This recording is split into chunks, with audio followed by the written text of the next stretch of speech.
Yeah, man. Oh, Extreme Rules was good, man. What was your favorite match?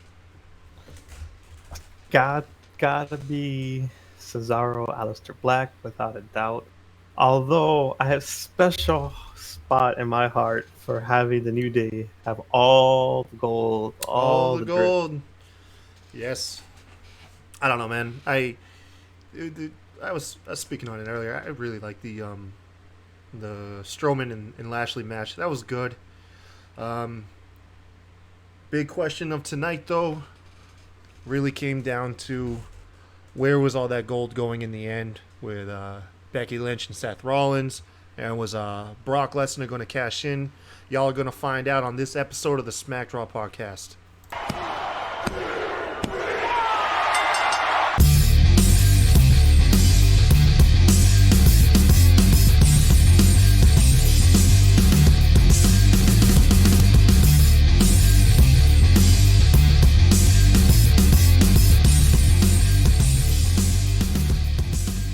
Hey, you guys.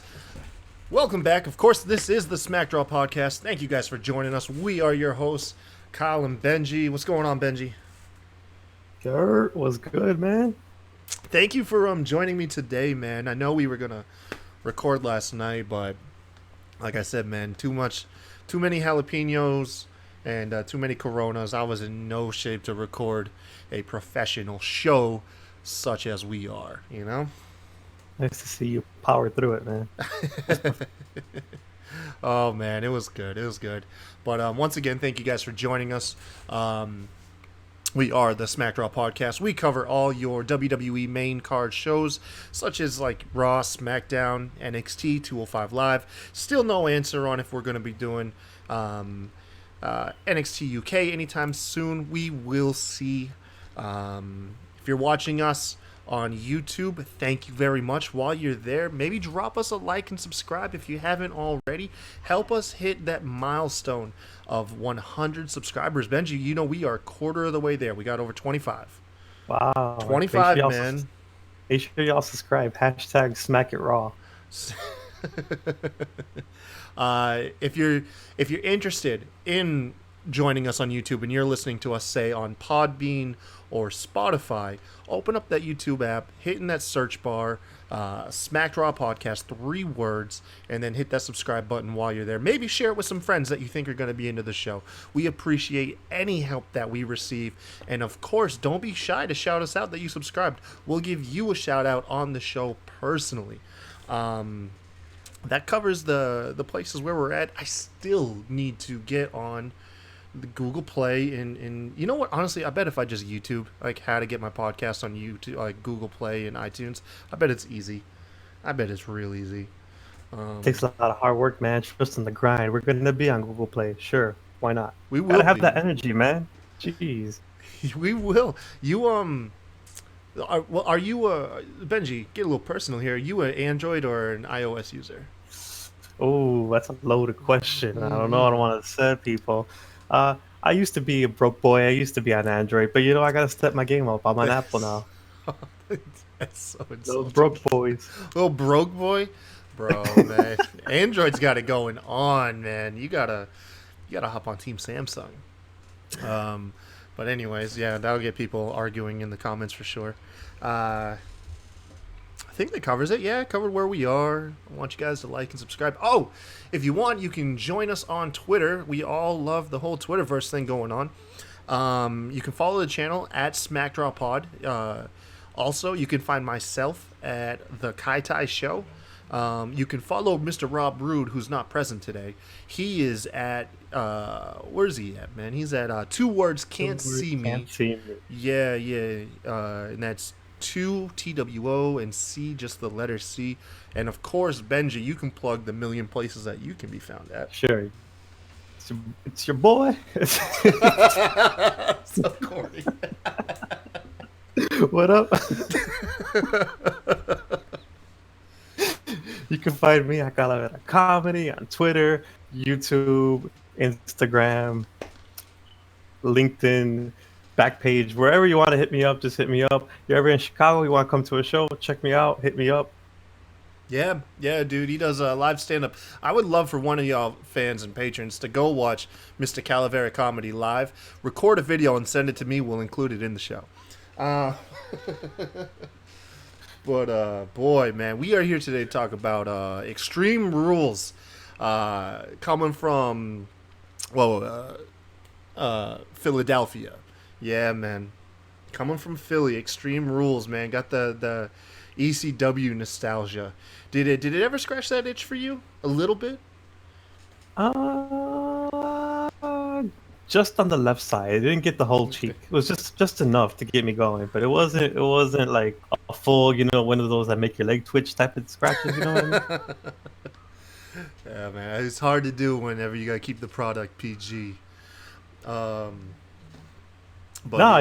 it was. My expectations were low as shit for this show, but They are for like every pay per view now. which is how I'm just going to approach every WWE pay per view because I was so entertained in this shit. This shit was just fun, man. There's Now, nothing really to complain about. It was just a fun show. now you said that you also watched because this weekend was chock full of wrestling. I have to Yes. catch up. But you said you caught. Did you catch both AEW and Evolve?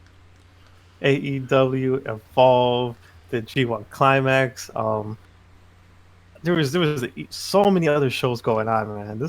It is a time to be a wrestling fan, man. There's so much going on. So we'll put you in the hot seat, man. Where did this rank of those four shows, in your opinion? In my opinion, I,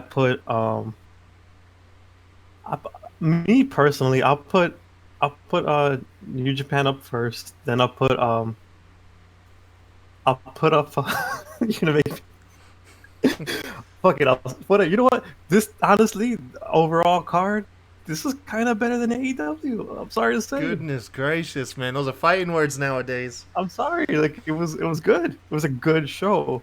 Overall card. AEW had a lot of things they needed to work out, but don't get me wrong. Certain matches in AEW you couldn't even compare to what was going on over here. But overall card wise, I gotta go Extreme Rules. It was more consistent. That's one thing I'll say about the show is it was consistent. There was no real low point in the show to note of.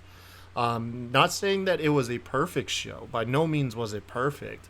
But at no point was there like a throw. Well, there may have been a throwaway match in there, but it served a purpose. We'll get to it.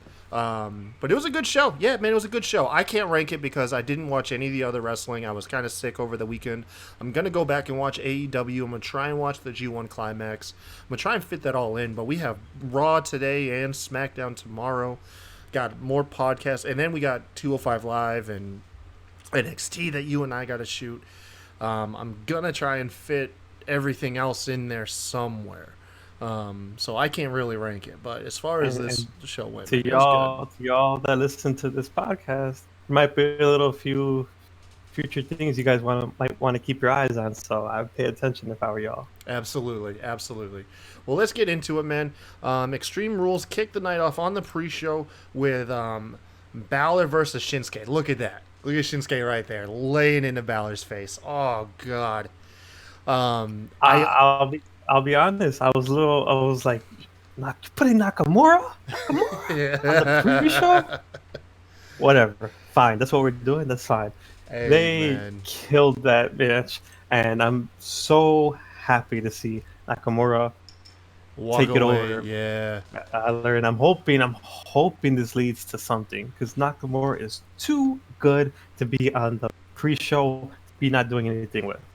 Yeah, I came into this match halfway through. I forgot that the pre-show started on 6. My apologies, but I came in just in time to see the last probably like 4 or 5 minutes of the match, and Nakamura went over here with a Kinshasa to Balor, as you're seeing here, and got the clean victory. Surprising. I gotta be honest with you, man. This might be a little bit of a hot take, but Finn Balor's boring to me, man. That's so weird, man. Dude You is of like- all people. Dude has become raisins in your potato salad, mayonnaise on your sandwich. Like he is just bland. Hey, do not insult mayonnaise on sandwiches, okay? If there's Ah. anything that can make a sandwich greater, it's mayonnaise and tomatoes. No, I need flavor. I need some spices, man. This is. He comes out here smiling like he's on the GQ Yeah, magazine, bro. dude, I'm Like tired of the smiling, dude. We need a pissed off Balor. We need him pissed off, man. Everyone speculated, dude. I saw and everyone don't blow up, man. After he lost this match, like, oh, Balor's gonna get involved with AJ and Good Brothers. they are never gonna turn this guy heel, man. I'm telling you. Just from the entrance alone, where he teabags us with the camera angle, like That's such a heel tactic, though. That is a heel thing right there. That is not a face thing. it's only a face thing if you want it that way. Oh But my god.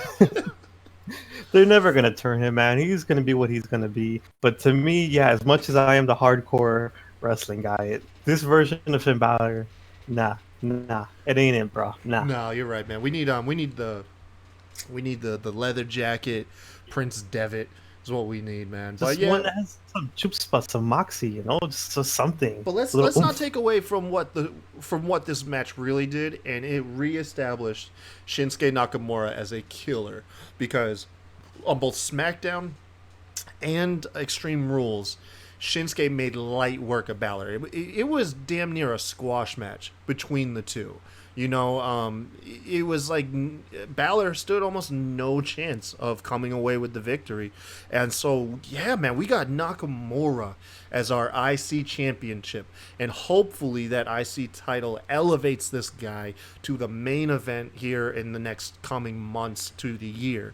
You And know? I need him to stay on top, come all the way to Survivor Series when they come to Chicago, or else it's gonna ruin my fucking cosplay. All right.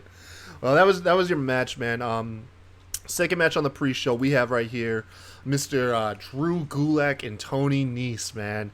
And I have come around to Mr. Yes. Gulak these last couple weeks. Catch point, yes. Oh, Finally, my you see the light of day.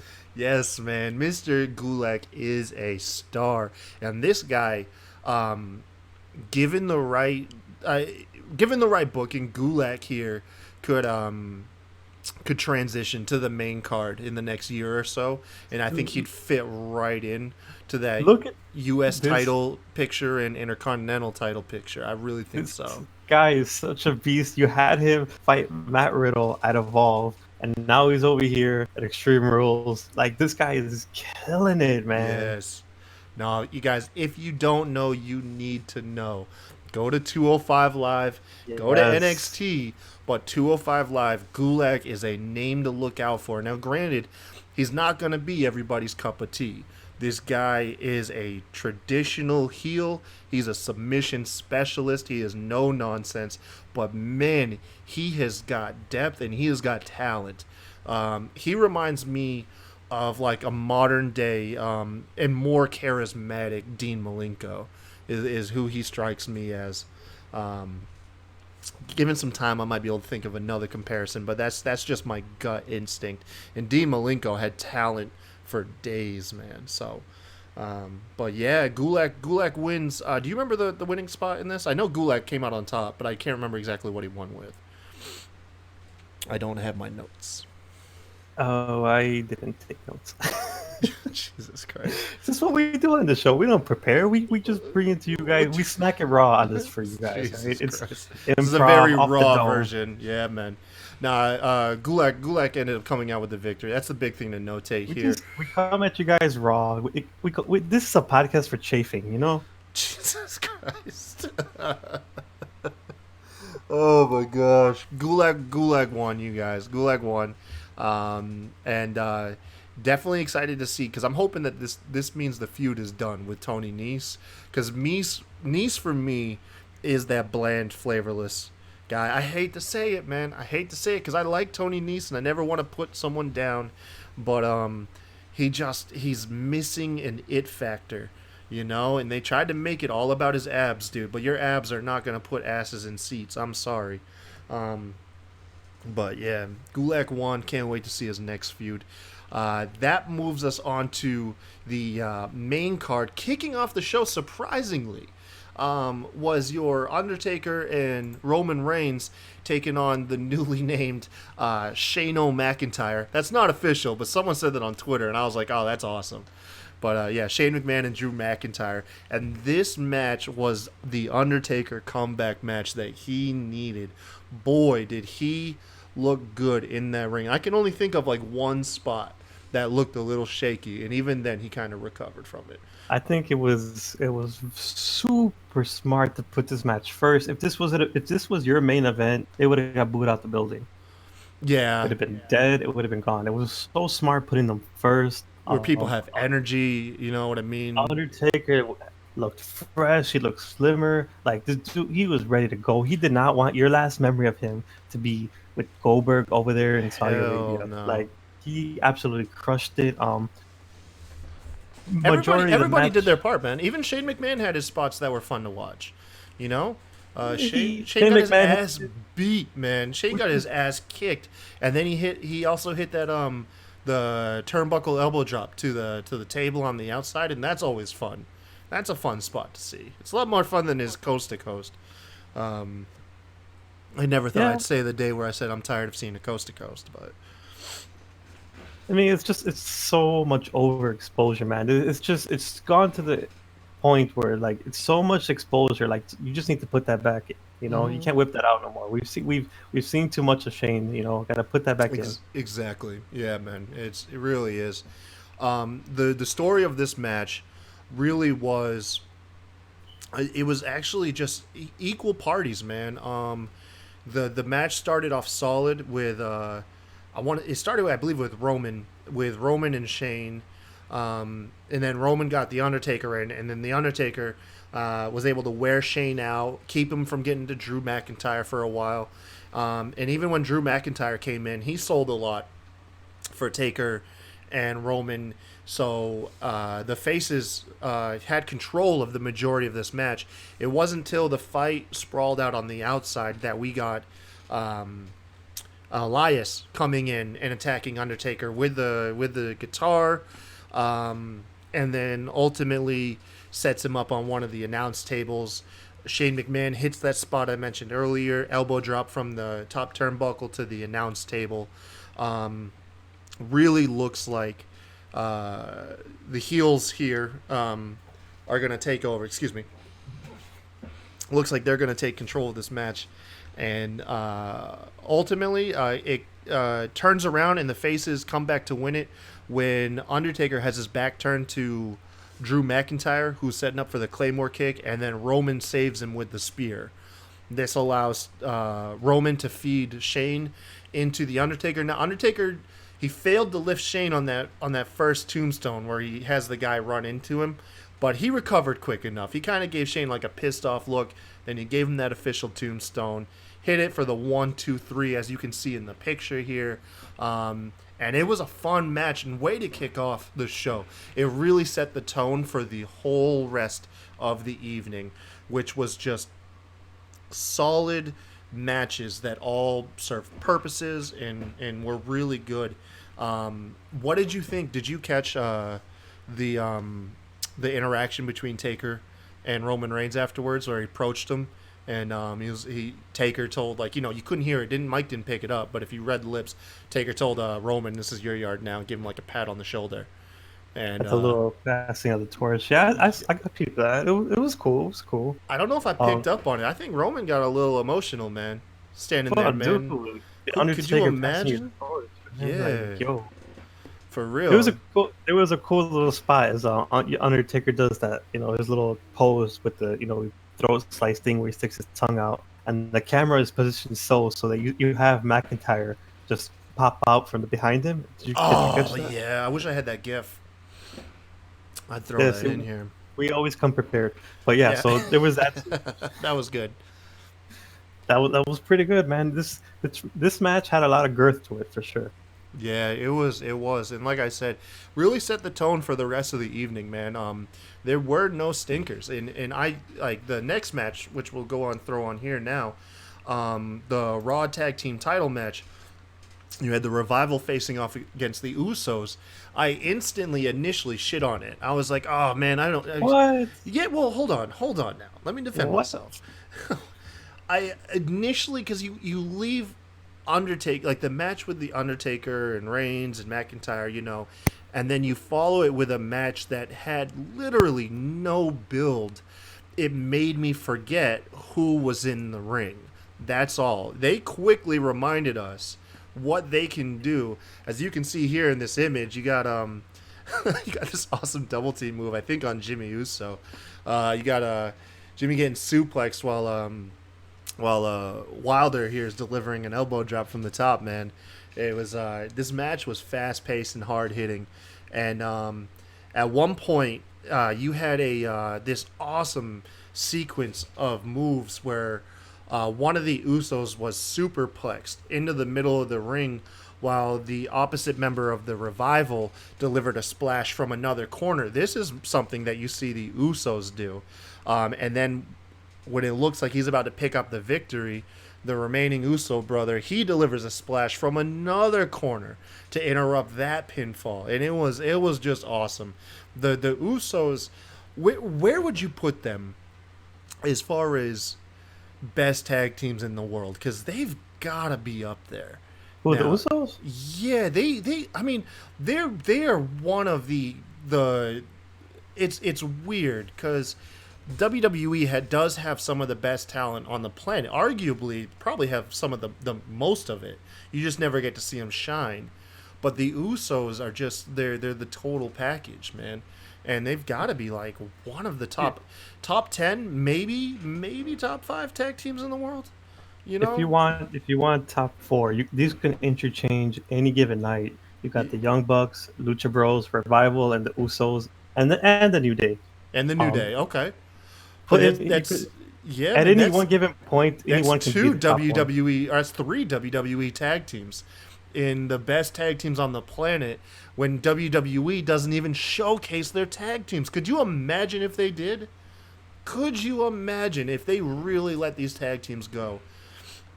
Which arguably you'd have to say that the Usos and the New Day do get more freedom in the tag matches than pretty much the rest of the roster. Right, but as you mentioned before, no build to this match, and the match was amazing. Is pretty much the best way to sum up this entire pay-per-view. There's a shitty build to this for every storyline going in, but once you look at the card and see every match, man, it's just knocking it out of the park. And the Revival showed why they are one of the top tag teams. Classic old school styles that they have. As you could, just at the end, just collapsing down, celebrating, enjoy with the titles after such a grind to get here of just back and forth of just like thinking not doing anything.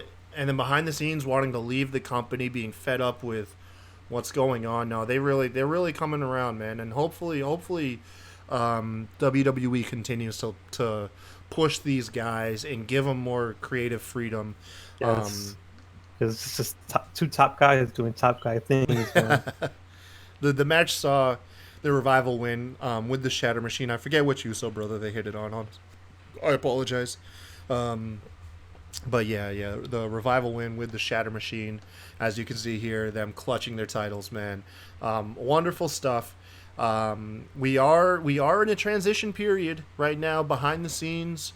You know, with Heyman taking over creative director on Raw, which the Revival are a part of. So I mean, if you're ever gonna have a chance to shine, right now is probably the do or die moment. Whether or not you guys are going to continue forward to do what you do and do it the best way possible. And I'm hopeful, man. By no means, they're not giving us any reason to think that they're not trying lately. The last couple weeks they're showing more than they're telling. I will say that. Beforehand, they do a lot of telling, to say that we're going to change the product, make it better, but they're showing up during these cards, putting on entertaining matches. So I'm hopeful, man. You just gotta hang on to hope, man. And if there's any reason for you to hang on to hope, it would be when they put matches like this together. Aleister Black and Cesaro. Holy cow, dude. I promise you, these guys are sore today. These dudes beat the hell out of each other, Benji. Yes.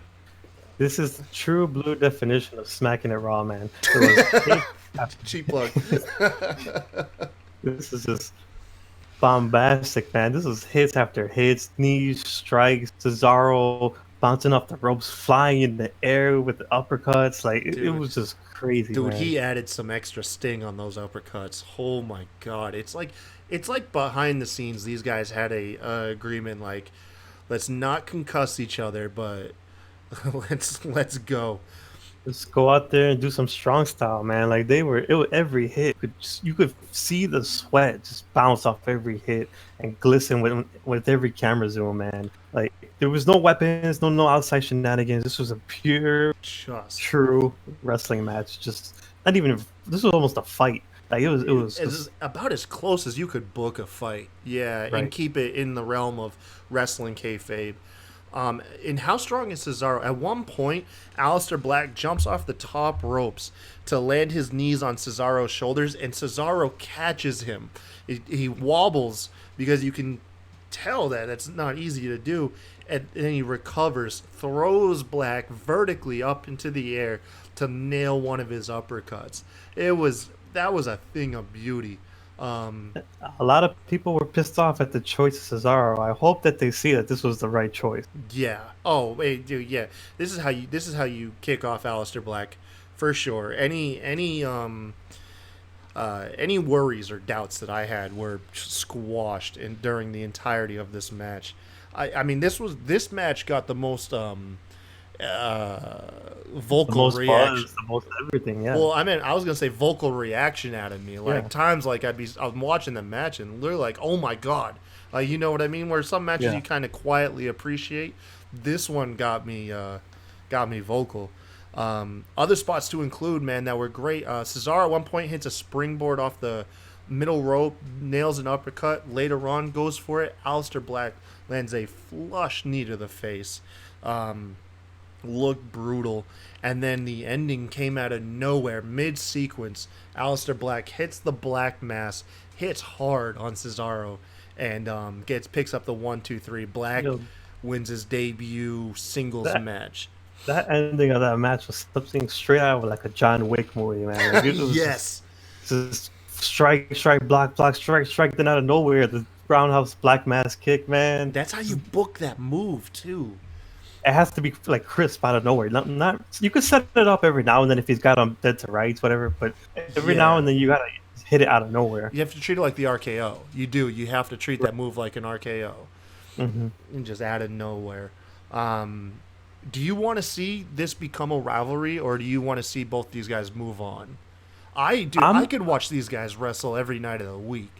I'm down for one or two more matches, and then as they get they're going to get more popular from that, branch them off to different things. But I'm all down for two more matches with these two guys for sure. Yeah. Do you want to see like the feud carry on, say, to SummerSlam or beyond SummerSlam, or do you Uh, want to see the feud just carry on and finish on weekly television and then pick up new feuds by SummerSlam? the whole thing like the standard MO would be to carry this all, drag it out all the way to SummerSlam. I guess if we're gonna do things differently, have this start off, then have it finish mid. Like it should be like a bouncing off feud. Like they're both gonna go into some other bigger rivalry. So you'd That's how like. I would look. So would you like to see him like like over the course of another like two or so SmackDowns, squash it and then move on from there? Well, if anything, have them fight it out more, and then have the two other outside people interfere somehow, and then There you so this go. their third match we don't get it until later on. We'll come right back to it, but give them a break from each other. You know, now not that I would want this, but in an alternate universe, they would make an awesome tag team, like the Bar 2.0 essentially. Not that I want it. Not that I say that's the direction I want it to go, because these guys Yo, can stand on their own just yo, fine. But dude, these guys would make a nasty tag team. they would, they Yeah. would, but I think it's if any time is now, it's a good time to have Cesaro evolve past Yeah, the tag. no, I completely agree, man. Um, yeah, man. They no, but speaking of a But newly if, formed tag team, your next mhm. match, uh, we have here Lexa Bliss and Nikki Nick Cross. Cross. Yeah, man. What do you think of this match? Bailey looked strong as hell, didn't she? She did. I was expecting a little return, little interference, towards the end, but Bailey No, whooped ass, man. she She did. whooped that ass. She didn't even look like at almost any point in this match that she was gonna lose her title. Like it looked like it was like if she had a health bar, they never got her past halfway. They never got her down to like almost gonna be pinned. Like they only got her like to halfway health, and she was able to handle Nikki Cross and Alexa Bliss like And this is sound. good for Bailey. Bailey's been criticized a lot for the "This Is Your Life" thing, the whole Yeah, being too nice, being a hugger, and everything. But in this match, she came out mm, like a beast, man. she did. Just whooped ass. This is the Bailey people want to see. A little bit more aggressive, more not just a pushover, man. Oh, Yeah, man. Bailey Bailey ended up winning after Alexa Bliss going for a twisted bliss. She gets her knees up. Nikki Cross ends up being the legal one in. I believe Bailey hits her with the Bailey to belly and gets the clean victory on Nikki Cross. So the question that's raised after that is where does this team go of Nikki Cross and Alexa Bliss? Um, I think what everybody wants to see is Nikki Cross snapping on Alexa Bliss.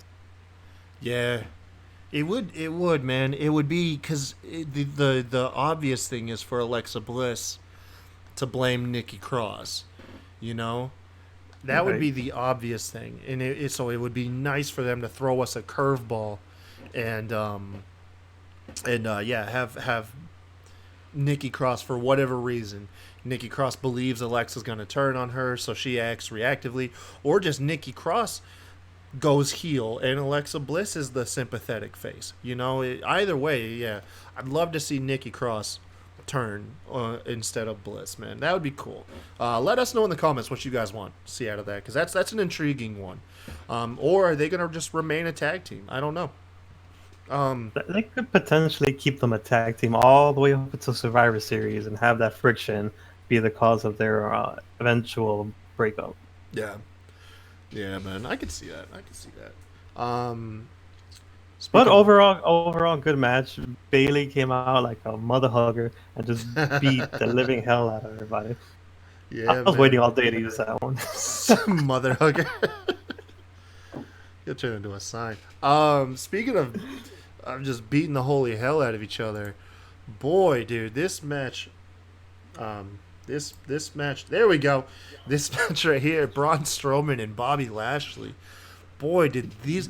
This This was match, probably the least expectations. Like this, no one yes, expected crap from these guys, and man, they over delivered. they were This like, you thought? And man, from what the tug of war shit, arm wrestling, arm body motion, wrestling. whatever they were Oh doing. my god, dude! No, this is how you book these guys. This is how, dude. This was last man standing, right? Yeah, it wasn't false Yeah, count anywhere. It was last man yeah. standing. And like nobody, they both of them, nobody looked. I thought one of them was gonna come out looking like garbage, but they both looked Man, like I want to sculpt them in my room, you know. I had it been up to me, I would have liked to have seen Lashley lose or Lashley win. Um, but I'm not going to take away from this match because Lashley definitely didn't look like a punk here. At one point, dude, Right. Lashley from inside, like from the crowd, Lashley gets under Strowman and drives him forward like Strowman's a cruiserweight and plows him Yeah. through the barrier on the opposite side, coming into, towards the ring. And Strowman's head scarily bounced off the floor right next to the steel stairs, and the force that his head hit the floor, man, really concerned me. But they had a long match afterwards still, and he seemed to be okay. But boy, you never like to see guys roll backwards in that fashion and their head bounce like that. It's nasty. Um, what were some of the highlights of the match to you, man? Oh shoot! You had the big spot. For me was the the whole power slam onto the floor. I didn't see what was underneath, whatever. So for me, it looked like, damn, these two dudes just went through the floor. Like, Are you they're talking about from dead. like the staging area, like from the Yeah, yeah. from the stairs? Like, From the yeah, stairs. I'm looking at the people around them, and they're losing their minds, man. They're like, this is that's with the.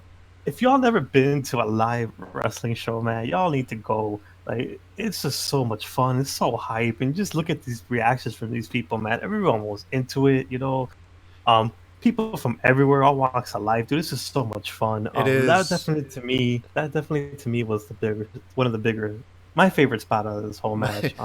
my one of mine was it kind of reminded me of uh the Kurt Angle Shane McMahon infamous King of the Ring, where Kurt Angle was suplexing Shane into that plexiglass and it wouldn't break. Because at one point they're back in their oh god, they're like towards like a merchandising area, and Strowman suplexes Lashley just onto like the concrete wall, and Lashley falls down practically on his head and shoulders, just right there on the floor. It looked gnarly, especially with Lashley being a big guy. Anytime you're taking bumps onto unprotected surfaces, it just looks scary, dude. It looks really scary. That was cool. None of these guys had regard for their well-being, man. They were throwing each other Oh around no.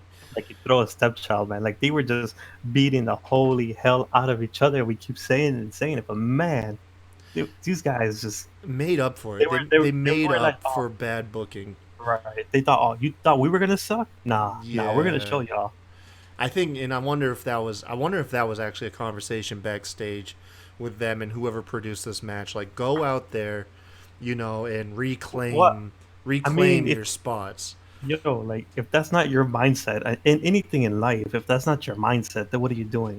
Yeah, If you're some not out just there, don't like, accept defeat. Yeah, exactly. right? Yeah, Like if you're not gonna go out there and put your best and just be like, nah, fuck y'all, we're gonna kill it. I'm gonna do what I'm gonna do. show I'm gonna up, get it right, man. right, right. Absolutely. Oh man, you got me pumped. Uh, oh boy, but yeah, the finish saw like the spot that what you were talking about was yeah, you normally you have the archway that the tunnel that leads backstage. They set up some type of staging blocking that tunnel, and we saw Strowman power slam Lashley into that set piece through like a floor, what it looked like was a floor, and then it pans over to a camera showing a wall and Lashley doing his, or not Lashley, excuse me, Strowman doing his best Kool-Aid Man impersonation. As the ref gets to like 8, he just bursts through the wall, celebrating, and he ends up winning the last man standing match. It's a Yeah, fun match. it was a Fun fun match. match, man. Fun match. Can't really say much more than that. Following that match, we have the three-way tag team match between the who we had Heavy Machinery, New Day, and your Planet's New Day. champions. Yeah, New Day and Daniel Bryan and Eric Rowan. This match, boy, this match had everything. It had everything. Yo, I've been telling people stop sleeping at Xavier Woods. This dude is good, man. So many Hmm. people think he's the weaker one of the group, man. This guy has been underrated for years, He's and got to he be the showed it. heart, man. He's got to be like the heart Yes, of the New yes. Day, because He showed it. He wrestled a good portion of the beginning of the match, man. He was running around everywhere nonstop. He had that cardio, yo. hmm Otis had his spots, man. Otis is just winning me over so fast. I so at one point you get this segment where people are just diving over the top ropes onto the outside. Like I think like Xavier Woods dove at one point, and then following him, Big E did his spear to the outside. So Otis gets in the ring, and Otis gets the crowd hyped. Like this dude's gonna plancha over the top ropes. He runs against the rope. He charges towards the ropes to dive out. Then he just stops. He carefully climbs out to the ring apron and then delivers like a double axe handle. It was the funniest thing. Oh, it was delivered with such cadence. Oh, it was so good. But then just as you're like, oh, that was cute, uh, Tucky, I cannot not call him Tucky. Tucker Knight, uh, big boy himself, I think pushing 300 pounds, climbs to the top rope and hits a cross body onto Eric Rowan and I want to say maybe Big E. I think like the two beefiest dudes in the Lot of match. beef. Lot of beef. There was a lot of beef in this match. But boy, yeah, those spots going to the outside were hype. Another notable spot was you had Eric Rowan on the top rope, and who was it that was trying to superplex him? Was it Tucker? It was Tucker. It's Tucker, and then uh, uh, uh, Biggie. Biggie. No, because at one point they were trying to get a double suplex. So Otis came in, and they were going to perform like a double superplex, and then Big E comes up from under them, and you have like the four biggest dudes in this match about to do that tower spot where Big E was going to double powerbomb them and superplex, and it all divulged. I think like Otis and Big E fell down, and then Tucker did deliver that suplex to Eric Rowan, and that was a big superplex, boy. But the finish saw after Heavy Machinery hit the compactor on, oh God, who was it? I want to say maybe was it Rowan or Daniel Bryan? Hit it on one of the Planet's champions. Hit it on them. Big E came out of nowhere. Oh, yeah. Big E came in, broke up the pin, and Daniel Bryan started laying the kicks into Big E. And boy, Big E, I don't know why they don't play this dude pissed off more, because he's so comedic and expressive. It takes away how scary this dude really can be. Daniel Bryan starts, he almost gets Big E to tap out, and using the key lock, and he's contorting Big E in so many ways. Big E can't get under the ropes, and if it did, it wouldn't matter because it's no DQ.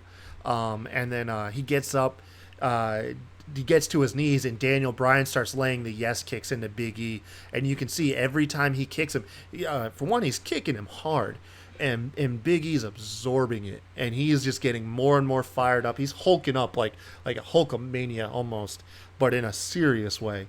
And when he gets up, Daniel Bryan, what was he doing? Was he slapping him? He was doing something, and Big E was like, do it again. Do it again. He was giving him the yes kick. Yeah, dude, he was getting pissed. Big E was like screaming at Bryan towards the end, and eventually he just lays into Bryan. He stops him. He delivers one of the most powerful short arm clotheslines ever. Turns Daniel Bryan inside out, sets him up for the big ending. Xavier Wood. They hit the midnight hour, man, and then oh boy, such a finish, man. Tag team champions, 6-time champs, man. Oh, what a finish, bro! It was that ending was good. That was such a good ending. Such a good ending, and as of now, so far, all the New Day have all the gold. Yeah, we'll see what happens later on. Yeah, we'll see what happens later on. But as of now, we can only hope that they retain this whole show and keep that gold. Keep it, man. But yeah, you follow a huge match like this with another huge match, and that's what we got. Excuse me. That's what we got.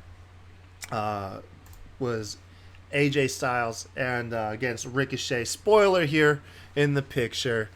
AJ Styles is your new U.S. champion. These guys put on a clinic, man. They did. You see that spot, Ricochet, as AJ runs the ropes, Ricochet does like the backflip off of like AJ's chest, and then he hits that enziguri. Crazy. It was good, man. It was really good. This match, there was no like real gimmick to this match until towards the end. These guys just know. These guys are two masters of their crafts, and they have great chemistry. And the match was just good all around. But AJ wasn't quite getting it done well enough, so you had the Good Brothers get involved, interfering in the match slightly, causing distraction, and in the end, it proved too much for Ricochet.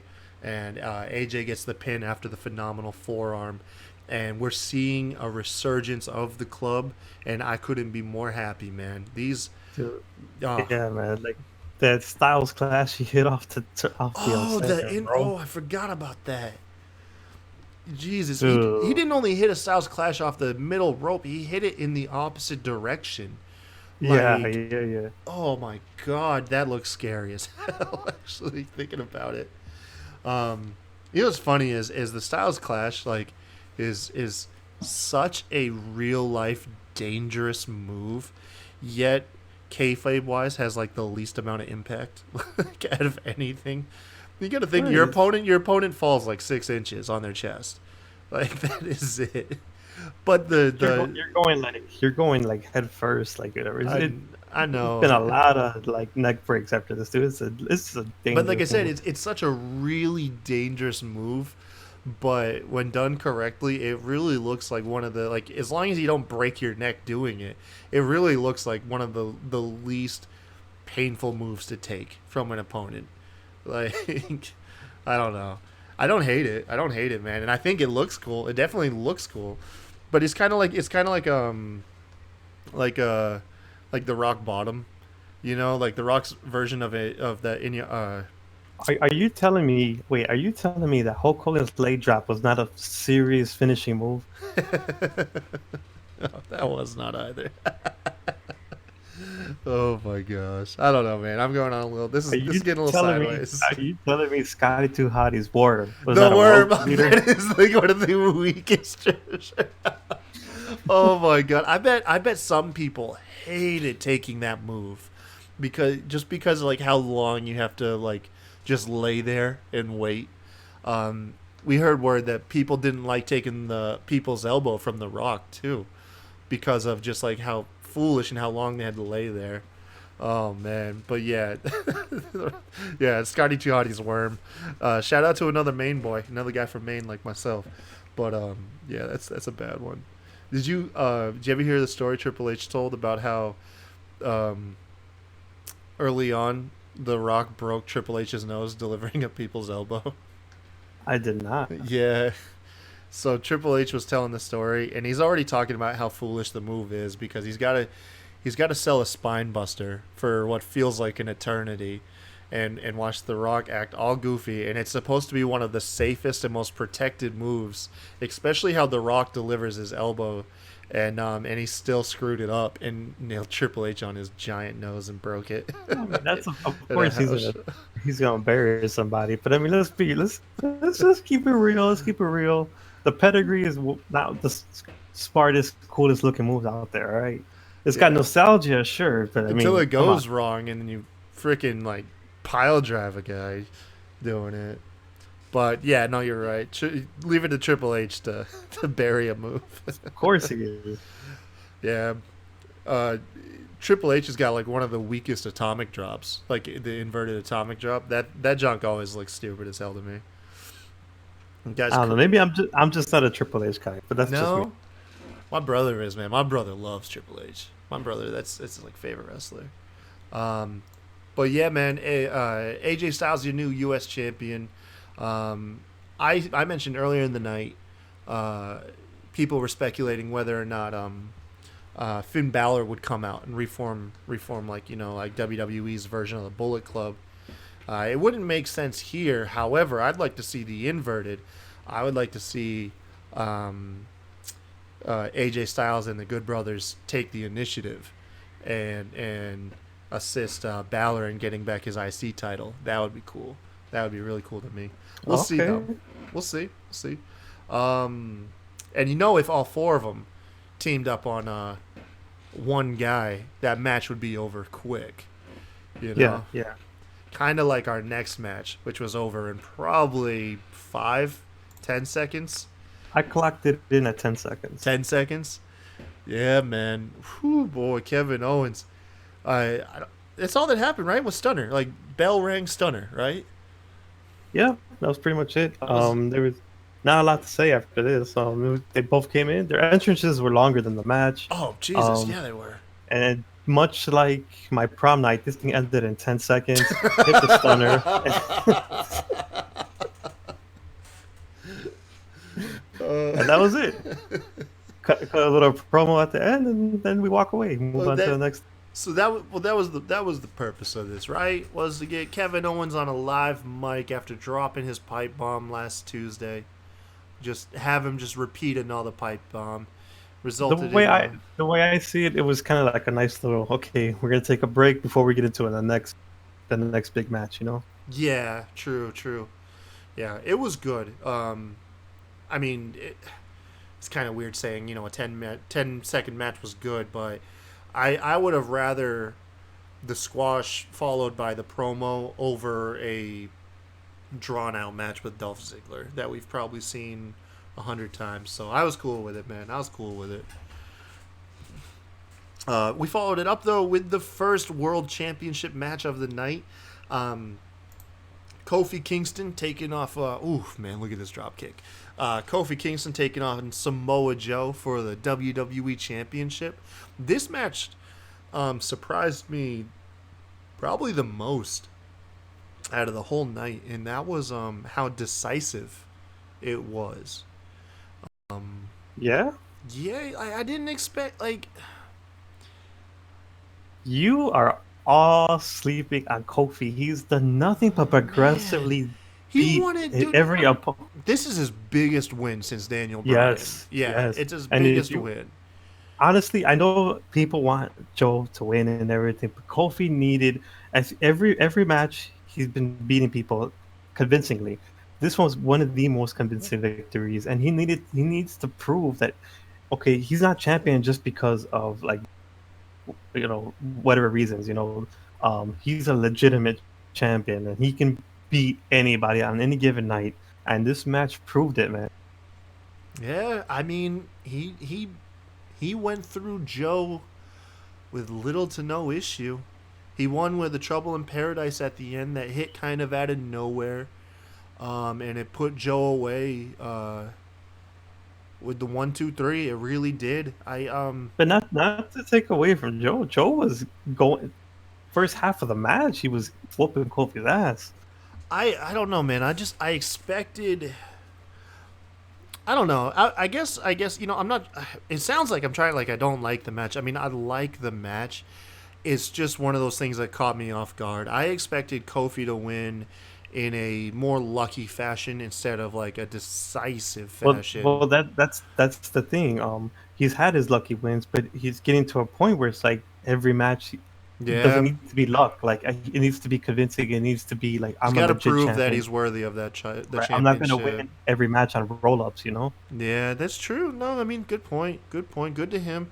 I want to see this feud continue, man. I put it out there over on Twitter the other day. I want to see that goal. I want to see Samoa Joe take that title from Kofi.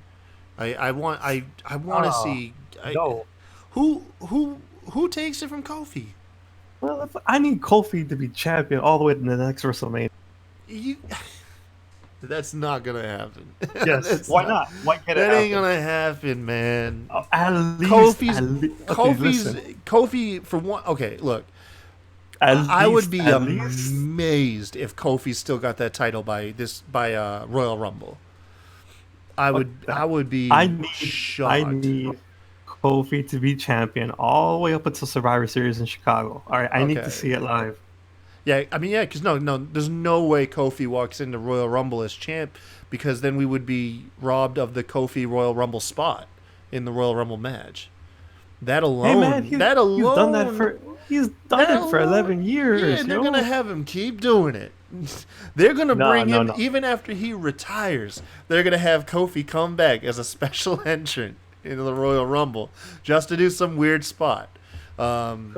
Kofi has become so much more than that, honestly, at this point, man. Like, I want to see it all the way to WrestleMania. Give him a title reign, man. Yeah. And you tell me yes or no. Out of all the champions, he's delivered. Every feud, every build-up, everything with him is delivered. He has exceeded my expectations at every turn. I will give Kofi that. I'm not somebody. Some people are on there online already pooing on him, He's not a convincing champion. No, I'm not one of those people. Okay, there Kofi's got there are that a lot of title. people. There are a lot of people online on the Twitter, on the little Twitter fingers, saying, "Oh, Kofi's a champion. He needs to be a serious champion. He needs to drop the pancakes. He needs to do all that." No, fuck that. Man, Kofi no, is Kofi, man. no. Like, You don't look change your it character up like this. That's what got you to the dance. Okay. right. Yeah, you So don't what? change that. They're supposed to change the characters up and be like every other champion you've ever No, seen. Nah, man. nah. Look at there was people saying like, yeah, he's not taking Samoa Joe serious and all that. Bing boom bow. No, no, no. He came in with the pancakes and everything. He was just telling the kids, us, everyone, hey, everything's gonna be okay. Smiling, I got this. I got this. And then as soon as the bell rings, the jokes are over. He's serious. He's ready to go. A lot of people are getting it twisted. They see him be a champion. They see him, dancing around and everything. And they're like, that's not my champion. My champion goes into the ring and is serious and fuck that. This really got you stirred up, man. I hear you. I am New Day. I am New Day all the way since day one, man. Oh man, me too. Me too. I've been a fan of New Day for I don't recall ever even when they were that bland power positivity gimmick. I think it was right around their heel turn is when I was like, okay, yeah, these guys have got. I mean, I knew they had something beforehand, but I was like, oh man, them as heels just felt perfect when they made that initial heel turn. Bro, like you thought the stuff in Ghana was emotional, man. People in the community love Kofi over here in Chicago, man. Like it's bigger than wrestling at this point. Nice, nice, man, nice. And But that's good to see. This is what wrestling could do. It has the potential to do. well, but this the ending of this match did confirm that we are gonna tune into probably Raw, but if not, at the very least SmackDown, and we will get to see the entirety of the New Day all draped in gold. First time Yes.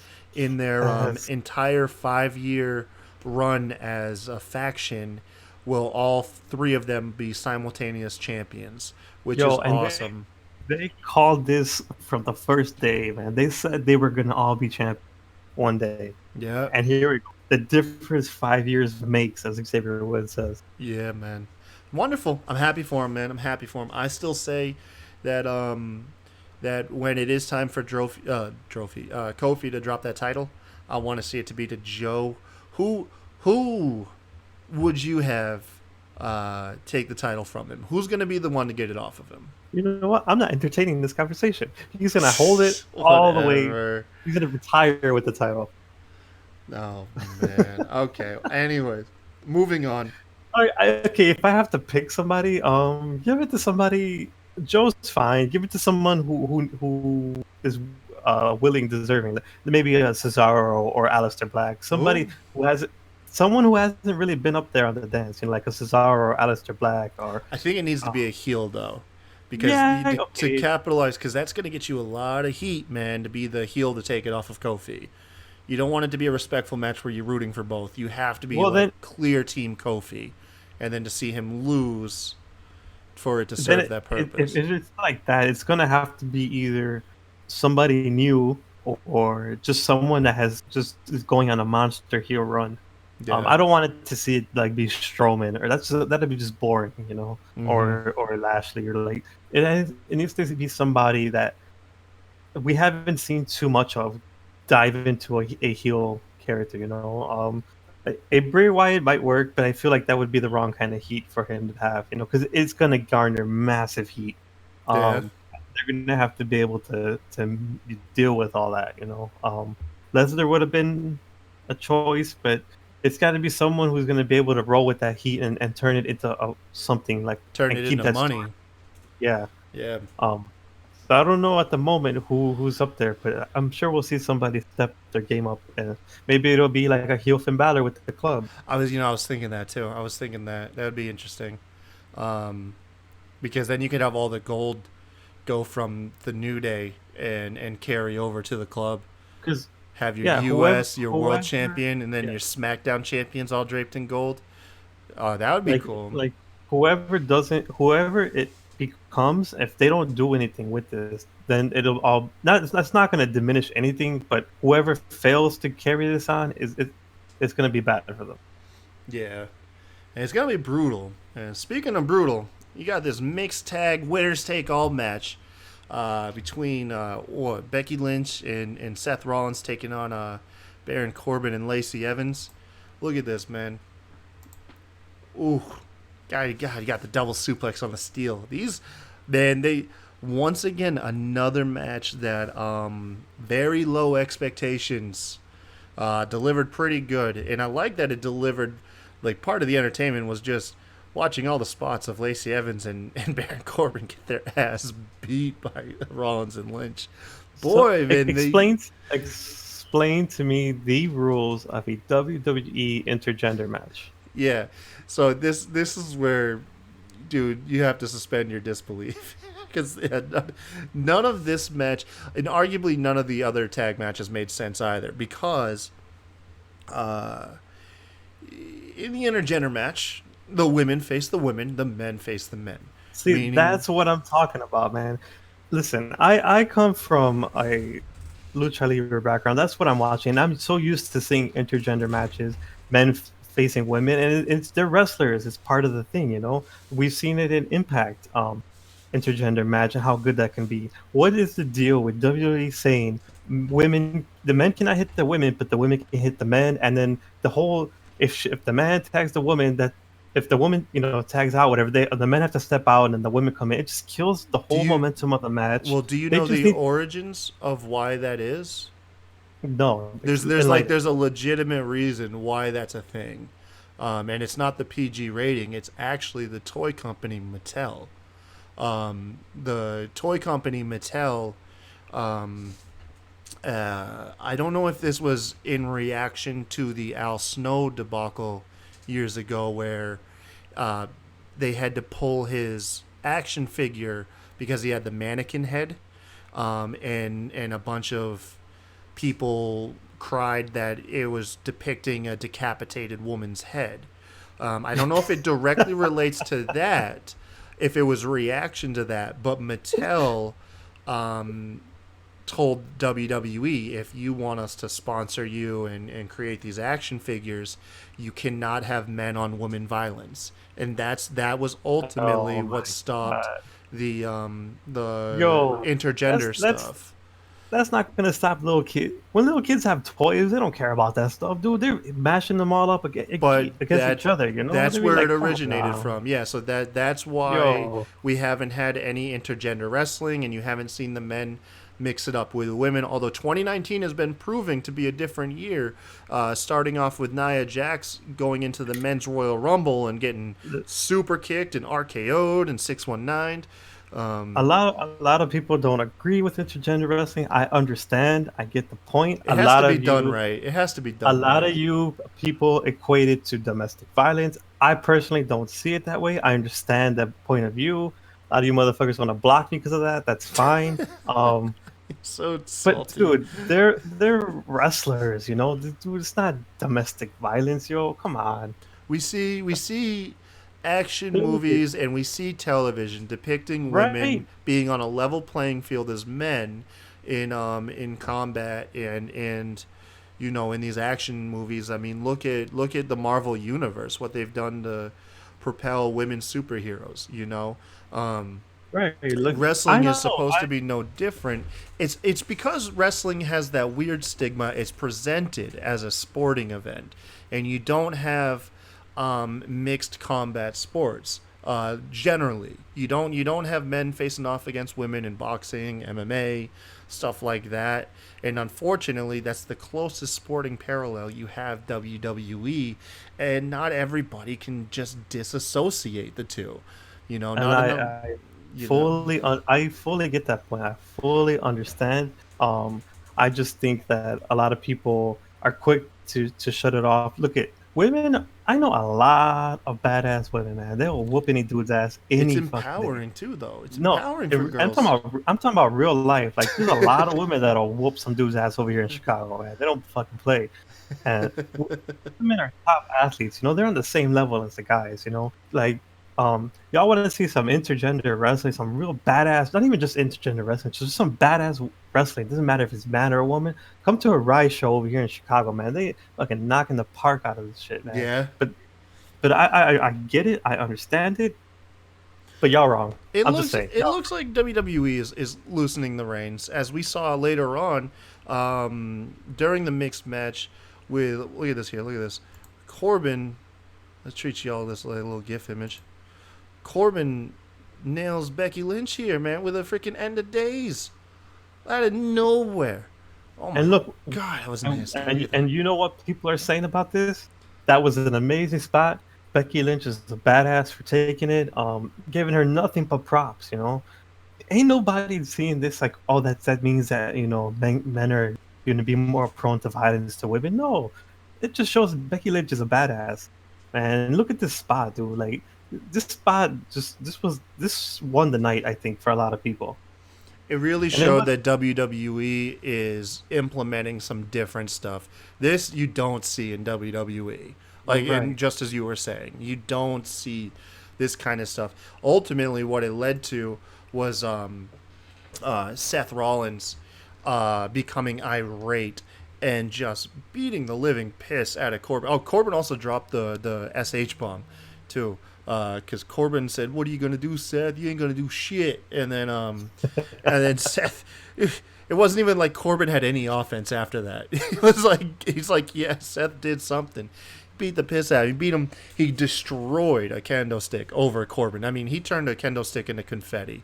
Listen, a lot of people shit on Corbin and Lacey Evans coming into it, man.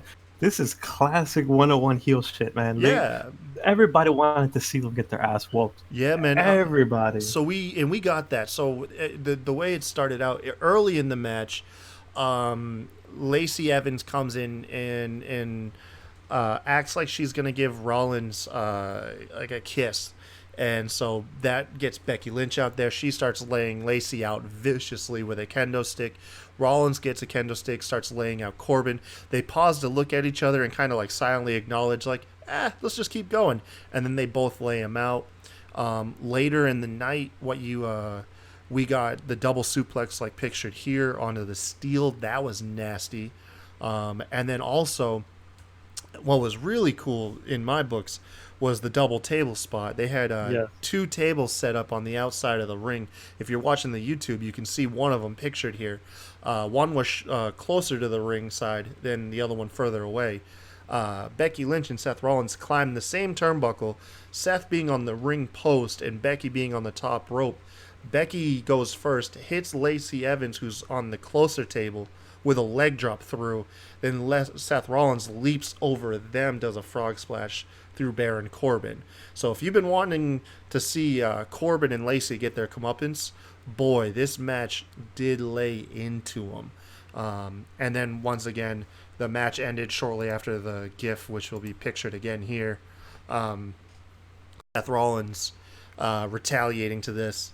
He lays Corbin out with a kendo stick, hits him with 3 stomps, gets the 1, 2, 3 for him and Lynch to retain their Universal and Women's Championship titles. And we're gonna get our romantic moment at the end.